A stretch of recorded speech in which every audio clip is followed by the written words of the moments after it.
welcome to the first episode of Fun Facts at the Pharmacy. I'm your host, Dr. Christopher Greider. I'm a pharmacist. I actually worked for Mark's Pharmacy, which is located here in Northeast Ohio, and I work towards the South Akron area.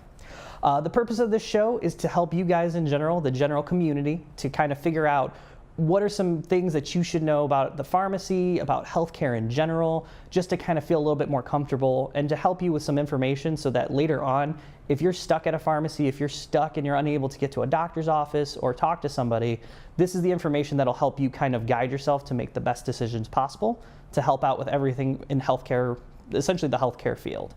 The main portion of this show we do dedicate to, which will come up a little bit later, but for right now, this is kind of a segment that I like to call, which is called Fast Acting. Ultimately, the idea behind this portion of the show is to kind of give you some current information about, hot topics that are coming up, whether it's healthcare related or in regards to legislation or things that you guys should know in general to kind of help out to make the right decisions about anything coming up. So for this first episode, we do have voting that's actually coming up on November 7th. It's not a primary election time, but there are some major issues that are coming up. The first big issue that we're going to talk about today is actually Issue 2. I've had a lot of people come up to my pharmacy and they've asked a lot of questions in regards to Issue 2, such as what is it, what should I know about it, what decisions are you thinking of it, how do you guys feel about it? So in order to help everybody make the right choice about that, ultimately, I'm going to give you the information and the breakdown, and we're going to look at both the pros and cons of this so that you can make the right choice. Any of the opinions I give are going to be my own personal opinions or from fellow colleagues, so please take it as you will. But I'm going to give you all the information that I have found, especially with doing all the research and looking into it. So to kind of start things off, Issue 2 is actually described as the Drug Price Standards Initiative. So ultimately, it's going to be Issue 2 on your ballot. So when you look at your ballot on November 7th, which I highly encourage everyone to go out and vote on, that's what it's going to be listed under. Now, right now, there's two parties that are essentially working on this. There's one that says yes on Issue 2 and no on Issue 2. The yes initiative is called the Ohio Taxpayers for Lower Drug Cost, and the party that's against it right now is Ohioans Against the Deceptive RX Ballot Issue. So what exactly Issue 2 is it's a breakdown right now of saying we want to drop the general healthcare cost of prescription drugs for people under state insurances and with certain programs such as Medicaid to match that of what the VA is currently getting it at right now. The VA, in regards to their pricing, is essentially getting a 24% reduction on all their pricing costs, which is why a lot of veterans get a better outcome and a better bill for their medications because it helps them out. The main thing is it's meant to match that. So right now, for the pros purposes, we're looking at it as it's helping out people that have any kind of state insurance basis to reduce their healthcare costs, and anybody that's currently on the government assistance with Medicaid to reduce their costs so that ultimately to the state it'll cost them less to pay for these medications. The main thing that a lot of people don't know right now is that the information that is out there is focused on this 24% reduction. A lot of the state-based programs that are out there are currently already at a reduced rate right now. So we're looking at a 23.1% reduction from Obamacare or the Affordable Care Act. They both go by the same name. When that was initiated, it dropped all of the healthcare cost for a lot of the state governments, including all the ones in the United States, essentially. So for the state of Ohio, it's a 23.1% reduction already, and that's not including any kind of incentives or initiatives that were used to kind of help from the drug manufacturers back to the state governments to help with their drug usage. So right now we're looking at maybe about a 0.9% difference. The other issue that we're running into with it too is that for right now, 1/3 of Ohioans are actually affected by this, whereas another 2/3 are not. So when I talk about this bill, it actually will not do anything for anybody that has a privatized insurance, an employer insurance, or actually are under Medicare. So I know that's a government-assisted program, which may make you think that Medicare costs would go down, but it actually will have no impact on that. So if you're looking at it, only about 1/3 of Ohioans will actually get any real benefit out of this. The downside to it is when you look at it, it is a cost reduction for the state because now they're paying less money for their medications. But like I said, those groups that were unaffected by it, there's a possibility, and this is coming from 3 previous presidents that ran Medicaid themselves, have come out and stated that this would actually cause an increase in costs for most people. They predicted that it would be about a $2 million decrease for the state itself, But when you break it down with your insurance, and so a lot of insurances have premiums and you have copays and deductibles that you have to meet, one of the issues that we're going to come across, and that's going to be in the future if everything goes through, is that the cost is going to increase for everyone else. You have to look at it from a business standpoint, so even just down to the basic economics, if you break it down and the drug companies are actually taking the loss on it, they would most likely shift those costs onto the other general public to help offset their costs. So ultimately, the 2/3 would be paying more for the 1/3 right now. So that's one of the biggest issues that we have with the bill. The other issue that came from it is that right now, if there were any issues in regards to legal matters, so if the state board was, say, pursued and somebody sued them for the increase in cost, the state would actually upfront the cost for all the lawyers that would have to defend this, and the Attorney General of Ohio would actually have to defend in their favor. So even if you tried to go after them and say that they're upcharging you or that they're causing your costs to go up, you sadly probably wouldn't be able to get anything to go through, just because they would be able to get the funding from the state. So not only that, but your taxes would essentially go up to help offset their costs. So that's why it's a big issue. This was something that they had to try and pass over in California. It was also known as Issue 61 over there. It was unsuccessful as of last year, and now it seems like they've shifted this way. So from looking at our standpoint on it right now, as you can tell, there's different organizations. So as you can see, we're gonna have a slide right here for you. Ultimately on this slide, it's gonna break it down. So you're gonna see the organizations that are for and against this right now. The 4 organizations, as you can tell, there's approximately 10 of them. It consists of a few different groups, with one of the largest ones being the AIDS Healthcare Foundation, which is a company that's located out in California. This company had 3 of 4 legislators that were attached to it that helped to push this bill to even be on the ballot to begin with. And the problem is these companies, when you do the research and look into it, 80% of their funding actually comes directly from certain drug manufacturers that could benefit off of this. So ultimately, it's there's some bias that's involved with this, and especially with some of the legislators, so you have to be very careful where you're getting the funding and the information from. The other big issue that we have with this ballot at the same time is if you look at the con section on this slide, ultimately everybody that's con for it are a lot of different healthcare organizations, and this includes even vets and other public members of the general health that are getting their insurances through other means that are having some hard times with it. Because the cost that you would normally see that the VA would get these medications for is actually kind of kept private. It's not public record. And their formulary lists, so there's a list of medicines that every insurance was willing to cover. Their list may be completely different than what the general public would get. Most of your veterans on average, according to the VA, are a 46-year-old male. Most of the general population that would benefit off of this would be females and young children. So because of that, we're going to run into an issue where now the medications that one person is getting may be completely different, and now the cost of those medicines may go up just so that people can provide for themselves. Or you're looking at a different set of list of medicines that are ultimately not going to help the same populations. So this is why it's going to cause some issues for the general public there. So ultimately, from everyone that I've talked to and all the people that I've known, we've all come to the same consensus that we would actually recommend voting no on Issue 2. It does show some benefit initially, but in the long term, a lot of people are going to pay for it, and the healthcare costs are naturally going to go up. So from that standpoint, we would say this would be something that we would vote no on, and if they truly wanted to push for this initiative, we would say it needs to be looked at again, just to make sure that there's actual evidence and that they break it down so that no actual company is benefiting from it, so that everybody in general gets the same healthcare reduction so that we can get all the same medicines provided. So that kind of covers that. If you do have any more questions about Issue 2, if you go online, there are different websites that will say pro and against, so we'll post those websites for you so you have an idea. But both of them will look at both sides of it. So like I said, please make the best judgment call. If you don't agree with me, that is perfectly fine, but we do want to make sure that you're well informed about where this information is coming from and what's going on with it. So kind of shifting our focus right now, we're actually going to shift it to the main segment because of it being the month of October right now going into November. Immunizations is a huge part of what's going on in our field. If you're not aware of it, a lot of pharmacists now are able to give you your immunizations along with your doctor's offices and nurses. So we like to try and make something to help you kind of understand what's going on with immunizations. It's a very hot topic because there's a lot of different discussions about when's the best time to get it, what are they, when when should you be looking at it? Are there any possible links to autism? There's so many different things that are going on. So in order to help me kind of understand what's going on with everything, I actually have a guest with me today. He's actually a last year pharmacy student over at Neomed, and his name is Sean Owens. Yeah, Hey, Sean. so like Chris said, I am from Neomed, which is located in Rootstown. I am my final year at Neomed, and I am from Brunswick, Ohio originally. So like Chris said, we'll just jump right into immunizations, hopefully provide some more information for everyone out there. That way everyone's more educated on the topic. Perfect.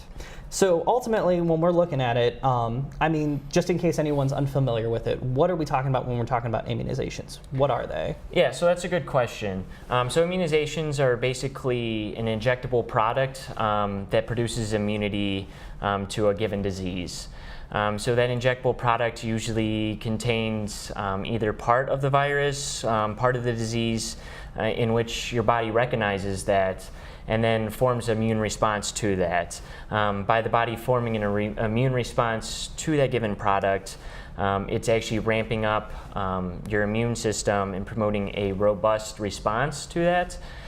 So later on, if you come in contact with that virus disease, you'll actually become protected from it. If you're not protected from it, the chances of you actually getting that virus or disease is actually reduced heavily just by having that immunization. So if the immunization is to give, essentially produce immunity to the disease, if it doesn't produce the immunity, it's producing a more robust immune response to that disease. Perfect, yeah. So ultimately, when we're talking about immunizations, we're talking about ways to help the general public prevent further diseases from getting out. So there's always the talk of different diseases that are out there. So, we're talking about things that are, non-existent anymore. Like MMR is a big one that they really push for because measles has actually disappeared over the time. So we want to kind of keep that where if enough people become immune, we ultimately get the protection amongst everybody. And it's something that you'll ever heard the term, it's herd immunity. So herd immunity is everybody gets immunized, that a disease starts to fall off because it has nothing to spread to, so it works out perfect for everybody. So great. Typically, immunizations are given in a bunch of different ways is what we found because people think, different shots. How exactly are most of these immunizations given that we would normally get? Yeah, so like Chris said, there's multiple ways. There's two big ones, one being intramuscular and the other being subcutaneously. So without using those jargon words, so intramuscular would be into the muscle, whereas subcutaneously is just beneath the skin. So with these routes of administration, there's typically most of them are more into the muscle, and a few of them are actually under the skin. So looking at the common flu shots, that one is actually into the muscle. So as you are well aware of, when you get a flu shot, it's typically right in the deltoid muscle right there, and that's into the muscle. Whereas if you get, let's say, a shingles vaccine, it's actually just below the skin, which is, like Chris is demonstrating, it's kind of right below in the back, above the elbow and below the shoulder, where that is actually just underneath the skin. So if you're diabetic, kind of similar to that, by giving those shots of insulin, you're giving that just underneath the skin and not into the muscle. So kind of similar to this, just a different location. There is a few other routes of administration. Previously, there was a flu vaccine that was giving intranasally, so you would inhale a mist. But this has recently been taken off the market, so that route is not viable anymore. Yeah, perfect. So yeah, ultimately there's different ways to go about it. Like he was mentioning, the flu mist, because I had a lot of people typically ask me about that. The flu mist is sadly no longer available because what they found was the effectiveness wasn't there. Mm-hmm. So people that were getting the flu mist were not nearly as protected as well as people that were actually getting the shot. So as much as people hate needles, and I know especially with younger kids or people that have a fear of needles, that's one of the hardest things because in order to give you the best protection, we sadly have to kind of not necessarily force, but get you in there to get it done and over with. It is a once-a-year ordeal, so it does make it easier with the flu shot. So hopefully we can kind of keep it that way, if anything, and keep everybody happy and immunized. So perfect. The next thing that I always have, and it's a main question that I get from a lot of people, most of the time is that there are a lot of side effects that are associated with immunizations, and a lot of people claim that they're getting the flu. Like ultimately with flu shots, they think that they're ending up with the flu. So just out of everything that you looked at and kind of everything that you've been taught, what are some common side effects for anybody that's actually getting the immunization done? Yeah, so like Chris said, it's very misunderstood that once you get the flu shot, a lot of people think they have the flu either a week after or days after. This is just by some of the symptoms that may happen after the vaccine. The biggest common side effect is you actually just see the injection site irritation, meaning you might see a little red, irritation, painful. That's the most common one that everyone usually gets but dissipates after a few days, has no lingering after that. The next one where a lot of people start associating with the flu is when you start getting the muscle aches, the fever, the headache, the shivering, fatigue.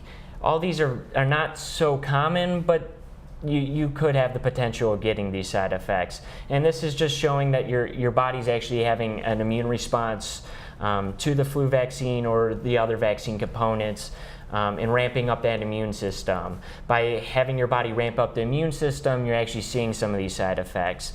So like Chris said, you might associate that with the flu, but in actuality, the chances of you actually getting the flu days after the vaccine is just not there. And there is no link between the vaccine and having the flu.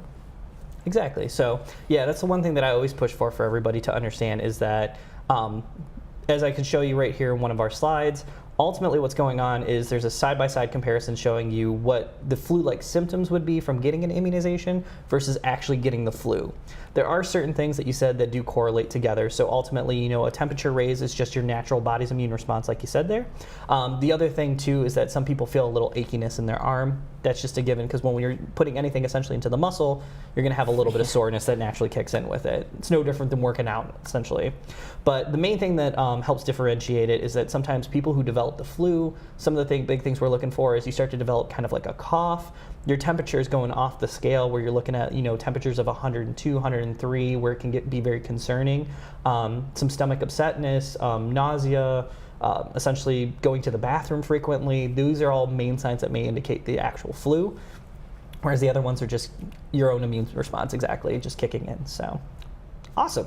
One of the biggest things that we always end up with hearing is that there have been a lot of studies that they have claimed where autism was linked to especially the flu vaccine. That's the number one immunization that people have had issues with. So I know there's a lot of people out there that strongly believe that there is a link to it. In your research and you're looking into it, have you come across anything that would indicate that, or? Yeah, so when looking at research or even going through training of giving immunizations, this is a highly debated topic that always gets brought up. So looking at it, one study in the UK demonstrated with the vaccine of MMR, so the measles, mumps, and rubella, showed that autism was a result of it. But in actuality, the author of that of the article actually falsified some of the information, and there was no link actually between MMR and autism or any vaccine in autism. So recently there's been a lot of studies trying to prove that wrong and just to bring light of what actually happens with the vaccinations. So recently there's been a lot of studies proving that there is really no interaction or anything that can be correlated with vaccinations in autism. Rather, they looked at the vaccinations in general and then actually looking at the components of the vaccinations. And in both of those studies, they found no link between vaccinations, the components of vaccinations, to autism. So again, it's very highly debated. There's going to be two sides of that story. But if you look for information on there, I strongly urge you to kind of weed out some of the falsified information. The CDC is a very good website of looking at information on vaccinations in general, but there really is no study out there that has been performed correctly showing that there is a link. Rather, all the studies that show a link between autism and vaccinations have all been falsified. Exactly. So that's the main thing that I want to make sure that everybody kind of understands. Because when we're talking about the Institute of Medicine, the CDC, the World Health Organizations, we're talking about worldwide. Essentially, all of these have confirmed that there's no information indicating, autism or any kind of mental disabilities or development has actually occurred due to immunizations. And ultimately, when they've broken it down to another big point is with your immunizations. The average lifespan, throughout the years before immunizations were introduced back in the 50s, we're looking at maybe, into your 40s, possibly 50s. Now it's expanded well into almost like the 70s on average, 75 in the U.S. For both males and then about 80 for females. And people have expanded up to the point of being in their hundreds now, thanks to all these different things to prevent these disease states. So, awesome. The next question I have that some people have ever asked me is, we've kind of touched on it a little bit, but why should I get vaccinated? Like, what's the main point of doing all this? Yeah, so that's a big question. Everyone comes up and says, "Oh, I've never had the flu, so why should I get vaccinated?" So vaccination is not just benefiting you, but it's also benefiting the people around you. This is especially important if you're around any family members that are immunocompromised in any way. Generally, the older you are, the increased risk of having these kind of viruses, diseases you could get.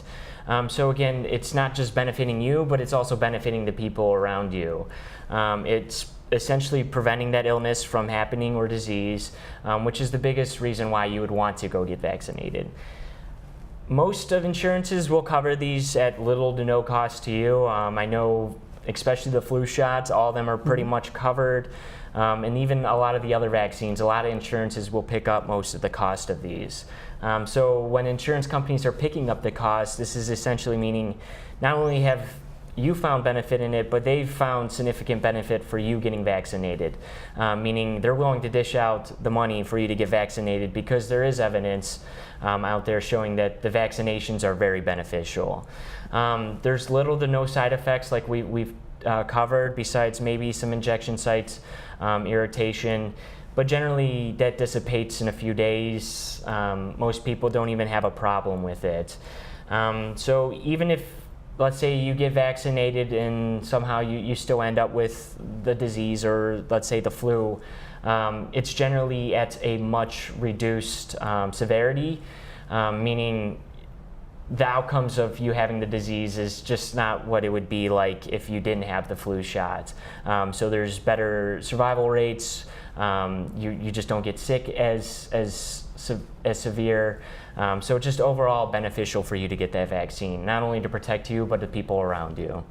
Exactly. So that would be kind of the big thing that we always push for, and especially in like the pharmacy field, because we deal with a lot of these questions with a lot of the changes in the laws allowing us to do these vaccinations for people. The number one thing that I always get from people, is if you are getting vaccinated or your children are getting vaccinated, why should mine be? And that brings up a very good point. There are a lot of people that are either unable to get the vaccinations or are in a state of being very young or very elderly that sometimes that's not an option for them. With those people, you are running the risk because if your child ends up with it, then it's possible that it can spread. And that's why we've been hearing a lot of our news articles lately talking about a lot of these, diseases that are essentially re-emerging now because so many people are becoming unvaccinated from a lot of these things. And to be honest, we always have to look at things from a benefits versus risks. We try to do the best in our possible, essentially in our fields, to make sure that everybody's as safe as possible while getting the best outcome. But sometimes, especially looking at the evidence right now, there's not a strong link to having any kind of disease states or problems. So that's why we want to make sure that we're protecting essentially everyone from it, and then hopefully just eradicating or getting rid of a lot of these diseases so that, maybe one day it'll come where we don't have to worry about it anymore or that it won't reemerge. So there we go. So kind of hitting some of the main ones. Typically, most of the ones that we normally see, I would say in a community setting at least, is typically broken down into three big ones. We have the flu vaccine, which is very common.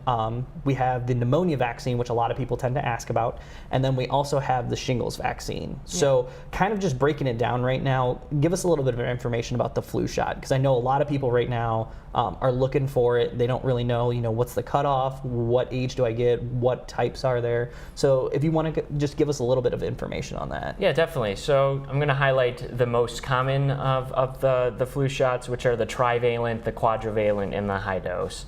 So the trivalent, as it kind of sounds, it has 3 strains in there. By strains, I mean it's what the government or the companies think is going to be the prediction of what the strains are going to be most severe out there. The next is we're looking at the quadrivalent, which just has 1 more strain than the trivalent. And then lastly, it's the high dose. So the high dose is a trivalent, but it's at a higher dose. And this is generally for the elderly. Generally, anyone 65 and older is susceptible to getting this. When you're at 65 and older, we generally recommend giving the high dose, just because there is evidence out there showing that it is beneficial to get that one. When you're under 65, now the debate of trivalent versus quadrivalent comes out. It's basically what would you like? There's still mixed evidence showing what is beneficial over the next. Generally, both of them are covered by the insurance. I'd always recommend the quadrivalent just because it has that extra strain in there. And again, it's generally no more costly to you to get it, so it would be beneficial for you to get it. The last one I'm going to talk about is flu mist, which we highlighted on briefly. Unfortunately, it's just no longer available. This is the one that is not an injection, but rather a nasal mist. Generally, this was given to younger people or people with the fear of needles. But like Chris said, the effectiveness of this hasn't showed that it was beneficial to have this, so it was actually taken off the market. So when looking at them, there's really only 3 main vaccinations, which is the trivalent, quadrivalent, and high dose. When looking at the time to get the flu shot, though, generally we recommend getting it by the end of October.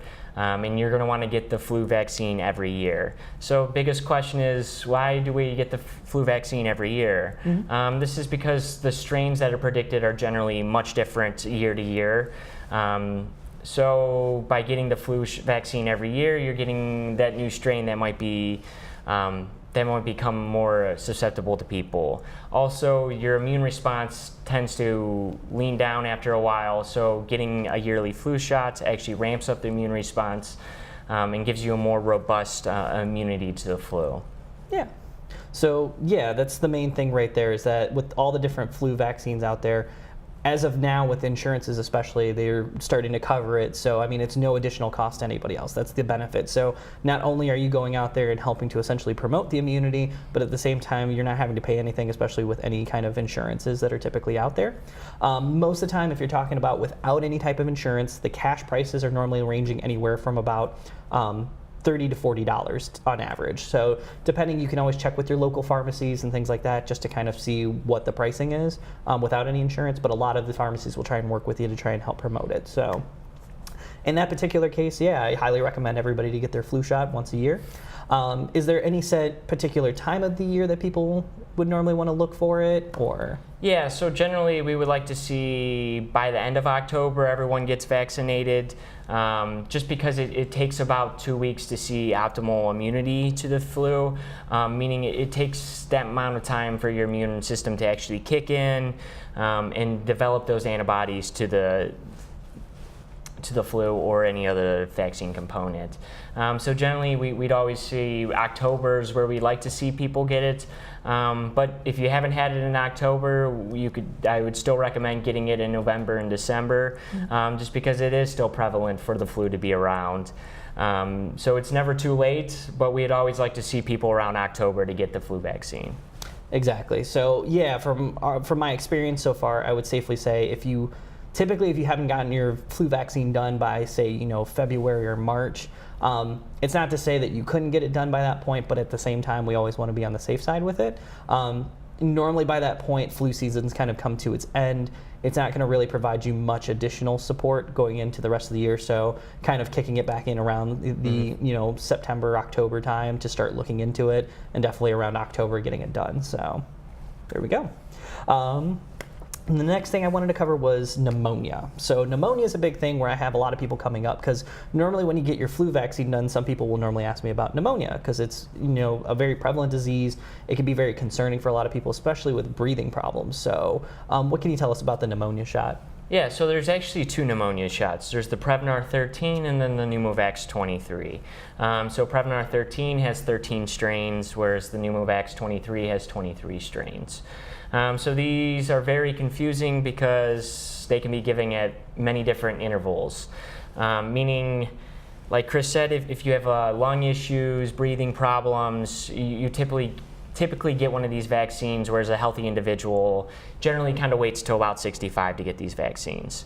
So if you do have these breathing problems, usually you get a Pneumovax as long as you're older than 19. Even if you're a smoker, it is still recommended to get this vaccine. So Pneumovax 23 would be the first one indicated at that. Whereas the Prevnar 13, you kind of wait till you're about 65. When you're 65, then you're eligible to get the Prevnar 13. And then you want to wait about 6 months to 12 months, and then you get the additional Pneumovax 23. So both those vaccines work together to kind of promote a more robust immune response to pneumonia. So again, it is very confusing. I would also recommend checking the CDC website just to have further guidance on if you are eligible to get the Pneumovax, or if you're eligible to get the Prevnar. Or if you have any questions, I would also recommend having that conversation with your doctor or even your local pharmacist, just because they give these immunizations all the time and they're knowledgeable on this subject. Yeah. So yeah, especially with the pneumonia, it's a very kind of fickle. It's not like the flu where it's a very consistent, once a year you just get it done. It makes it easier for you. With the pneumonia, like you said, it breaks down into 2 different shots. A lot of people that have typically had the pneumonia shot done at this particular point in their life, the Prevnar is fairly new. It came out within the last few years ultimately. So if you've had it longer than a few years ago and you're unsure, of course, always check with your doctor about that just to see what their records have for you, in case you don't have them yourself. But there's a good chance that you were given the Pneumovax already. And like he was mentioning, at the age of 65, it does make it easier because it's the Prevnar once, about a year later, go with the Pneumovax again, and then you're set for life. So it kind of helps to eliminate that, so that way you don't have to worry about taking any more immunizations or having to worry about that portion of it. So perfect. And then the last thing that we had on here, it's in regards to the shingles vaccine. So with shingles, a lot of people are unsure. I know from at least the people that I've talked to that have ever experienced shingles, it is probably one of the most painful things that you can ever experience. Even worse than childbirth, which I thought was interesting. But the main thing with shingles that you have to be very careful about is essentially the timing and who should we be concerned about. So can you elaborate a little bit on some things about the shingles vaccine? Yeah, so the shingles vaccine. There's actually 2 guidelines that are recommended for this, 2 different guidelines. So unfortunately, again, it's not clear on exactly when to get it. For instance, the FDA, it was approved for the Zostavax or the shingles vaccine, that you're able to get it when you're 50 and older, whereas the CDC recommends that you get it when you're 60 and older. Again, some time differences between the 2, but it's also dependent on the individual case. For an example, if you've had chickenpox, a pretty severe case, you might be wanting to get the shingles vaccine a little earlier. Just because for those who don't know about it, chickenpox, once it's dead in you, it's actually inactivated, and then it later comes out, and this is what brings out shingles. So shingles is essentially chickenpox, just a more ramped up, painful edition of chickenpox, like Chris said. It's extremely painful, so it's one of those, if you're 60, I would highly recommend getting the shingles vaccine, especially if you've had chickenpox. Now, If you haven't had chickenpox, you might want to wait till 60, just because like any vaccine, the robustness actually kind of leans as time goes on. So it is beneficial if you are healthy to maybe even wait till you're 60. But again, that's one of those conversations I would recommend either having with a pharmacist or with your doctor to kind of determine when's the appropriate time for you to get it. Just because there's no black and white, it's always a gray area with this vaccine. Exactly. So with shingles, we always have our concerns and our issues with it because a lot of people are unsure. What I always like to recommend to people, and when I tell them to look out for, the biggest things that you can notice is that shingles tends to stick around in our nerves, sadly. Mm-hmm. So because of that, it tends to show itself where our biggest nerve endings tend to be. So most of the time, whenever you have anything that kind of comes up with shingles, the biggest thing is you'll have spots that start to form. They tend to be red blotches that are very, put together almost like in a circular pattern. The main thing is it will normally stick to one side of the body. So if you start to notice something that's spreading to multiple sides of the body, it's normally a safe bet that might not be shingles. But it's not a bad idea to have the doctor check it out if you're unsure, if you didn't come in contact with anything, or you don't have any allergies that you're aware of. These can all be related to it. The other thing is because of it being on your nerves, you deal with a lot of pain. So everyone that I've ever talked to that's ever dealt with shingles or had any problems with shingles, the first thing they'll say is that even the slightest gust of wind will trigger it to hurt beyond belief. Like they will swear up and down and they will try and find anything. So ultimately, if you've had a previous case of shingles, it is highly recommended that you still get the shingles. So that's always a good thing, just because there is a very, very small percentage chance that you could end up with shingles again. That's the one thing that a lot of people don't understand. The other thing that happens with shingles compared to most other vaccinations as well is that we're dealing with a live vaccine is what they classify it as. Can you elaborate a little bit more when I say like a live vaccine there? Yeah, so like Chris said, it's a live vaccine, whereas the flu shot is actually not a live vaccine. So a live vaccine, meaning it's actually alive when it's injected into you, parts of it is, meaning so you actually could have shingles after you get it, but typically it's not a severe case of shingles just because it's a tiny bit amount. But by giving this live vaccine, it closer resembles the actual virus itself, giving you a more robust immune response to this. So that's why it's live. So some bad things about the live vaccine, though, is you have the potential of getting it, and you have the potential of actually spreading it. So it's one of those things to be cautious about, especially if you're around little babies or immunocompromised individuals. You kind of want to stay away from those for a couple weeks. You don't want to spread the virus to them. It is very unlikely that you're going to spread the virus, but there is still the potential of spreading the virus. Yeah. So yeah, that's the biggest thing is that with the live vaccines, they are very small amounts of actual activated vaccine. Like you mentioned, one of the biggest side effects comparably from shingles versus the other ones we've talked about, like the flu and the pneumavax, is that it can potentially cause shingles, like you had mentioned. So I always say if you've taken any medicines that can reduce your immune system, or if you have any doubts, or if you've been sick recently, I highly recommend talking to your physician about it just to ensure that you're getting the right recommendation. Typically, if your physician's on board, then they're normally okay with it. The other big thing that comes up with this too is that with live vaccinations, you can't get multiple ones at the same time. So we have to be very careful about what vaccines you've gotten. So if you have gotten anything within the last 4 weeks, please let your pharmacist know exactly what it was that you've been given, just to make sure that you're not going to have any problems or have any issues that come up with it. So with the shingles vaccine, like you said, if you've ever had a previous case of chickenpox, I mean, that's the biggest thing. You're in desperate need for it. A lot of kids nowadays, there is a varicella vaccine, which does exist, and it's given to them at a younger age, which helps to expose them to the chickenpox, but not in the same way that, I used to go hang out with my best friend and we'd all get chickenpox and there'd be chickenpox parties. Like, it was kind of weird that was the case, but that was the way that people figured you could spread it so that everybody gets it at the same time and then you'd be good to go. But now we've seen, years down the road, when your immune system decreases just with general age, you're more susceptible to getting something like that, and it's terrible. Just because you've gotten the shingles once doesn't stop you from getting it again. So that's why they highly recommend, even if you've had shingles, to get the vaccination if you've never had it. It does help out quite a bit. So. Just to help you guys out in general with everything right now, we did include a couple slides here. The first slide that you're going to see here is covering essentially what the CDC posts as their immunization schedule. So going across from there, if you look on the left-hand side of the column, you're looking at age groups. So for this particular one, we're looking from 19 years all the way up until, for any adult at that particular point, even going 65 plus. With that schedule, if you go across, it'll actually give you two different recommendations based on every single immunization that's out there right now. So it'll break down into your Pneumavax and your Prevnar, so your pneumonia ones. It'll give you the hepatitis A, hepatitis B, because there's a ton of immunizations that we didn't even cover in this episode. We just kind of covered the biggest ones that we come across. But if you look at the coloring schemes on all of these, the coloring schemes break it down where there's a dark green color. The dark green color are the immunizations that are actually recommended for anyone in that age group to receive. So these are the ones that we want to make sure that you're getting to give you the best protection and to make sure that there's no problems. The light blue is actually another section where it's kind of they highly recommend in certain disease states. And when I say disease states, we're talking about medical conditions.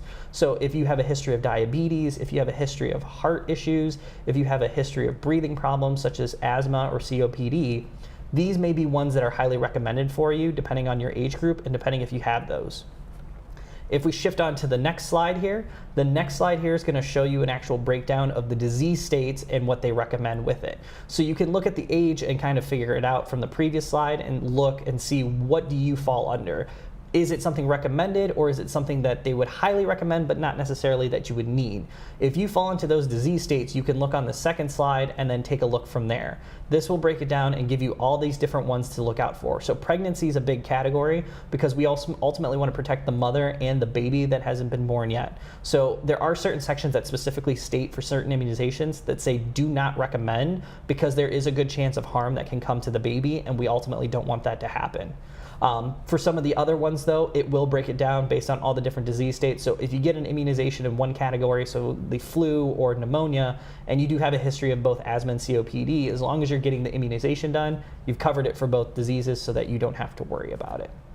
So with that, we've kind of come to the conclusion of our show for today. I hope you guys have learned a lot. The main thing that we want to make sure that you guys are doing is just getting immunized out there and are getting the best protection and being safe for everybody, including family members and yourself.